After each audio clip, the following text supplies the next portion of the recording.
Ang mabuting balita ng Panginoon ayon kay San Marcos. Papuri sa iyo, Panginoon. Noong panahong yun, sinabi ni Jesus sa mga tao, ang paghahari ng Diyos ay may tutulad sa isang naghahasik ng binhi sa kanyang bukid. Pagkatapos niyon, magpapatuloy siya sa kanyang pang-araw-araw na gawain.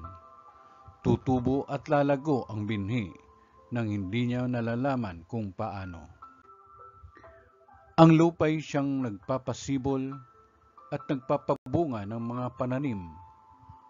Usbong muna, saka uhay na, pagkatapos ay may hitik sa mga butil.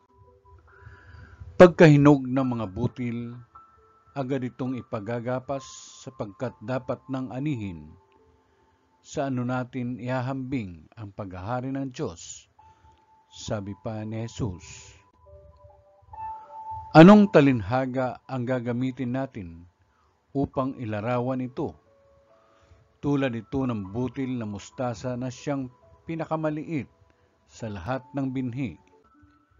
Kapag natanim na at lumago, ito'y nagiging pinakamalaki sa lahat ng puno ng gulay.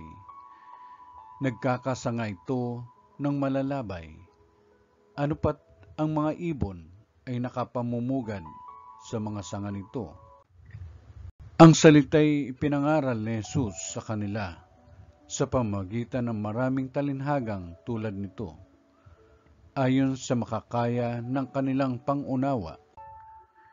Hindi siya nangaral sa kanila nang hindi gumagamit ng talinhaga, ngunit ipinaliwanag niya ng sarilinan sa kanyang mga alagad ang lahat ng bagay. Ang mabuting balita ng Panginoon. Pinupuri ka namin, Panginoong Jesucristo.